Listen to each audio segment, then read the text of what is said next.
గుడులు గోపురాలు అవన్నీ కట్టడం అనేది రాజులు రాజ్యాలు ఉన్న వాళ్ళకే చెల్లింది.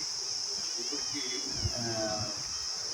హిందూ ధర్మ శాస్త్ర ప్రకారంగా కానివ్వండి, ఏదైనా కూడా రాజ్యాలు రాజులు అంతరించిపోయినప్పటికీ కూడా ఇటువంటి మహానుభావులు కొందరు పూనుకుని ఒక కార్యక్రమం అంటూ పెట్టుకుని ఇంత పెద్ద గుడిని సక్రమంగా నడిపించే బాధ్యత ఎట్లన్నా కూడా దేవుడు సంకల్పించి వీళ్ళకు ఇది ఇచ్చినందుకు మనం చాలా కర్మజన్మలు అని చెప్పాలి. వీళ్ళందరినీ కూడా నిర్వహణ చేస్తున్న వాళ్ళందరూ కూడా ఇక్కడ అయితే వీళ్ళకు ఎన్ని ఆటపోట్లు ఉంటాయో ఒక్కొక్క కార్యక్రమము.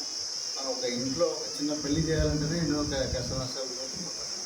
ఇటువంటి ఒకటి తమ సామాజిక బాధ్యతగా తీసుకుని దేవుని యొక్క సంకల్పంతో గట్టిగా పూనుకుని వీళ్ళందరూ సంకల్పించి భాస్కర్ రెడ్డి గారు మరియు ఇతర ఆలయ కమిటీ నిర్వాహకులందరూ కూడా ఈ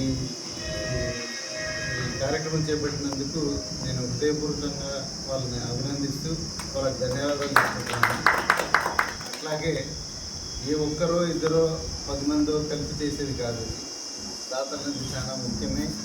ఇది ఒక సంకల్పం ఒకటే కాదు, సంకల్పం తీసుకుని పలువురికి అవగాహన కల్పిస్తూ ఈ చోట ఒక ఆలయం నెలకొల్పబడుతుందని.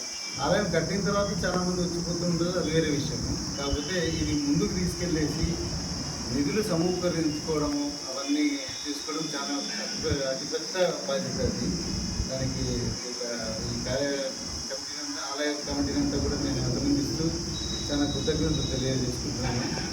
నిర్విఘ్నంగా నిత్యం పూజలు మరియు పూజల ద్వారా పూజలు చేసుకున్న ప్రజలకు సుఖశాంతులు, వాళ్ళు అనుకున్న మనోవాంఛలను సిద్ధించే విధంగా ఈ ఆలయ నిర్మాణం చేపట్టుకుని ఎంతో పవిత్రతతో చేస్తున్న ఈ పనికి నా వంతు నేను కొంత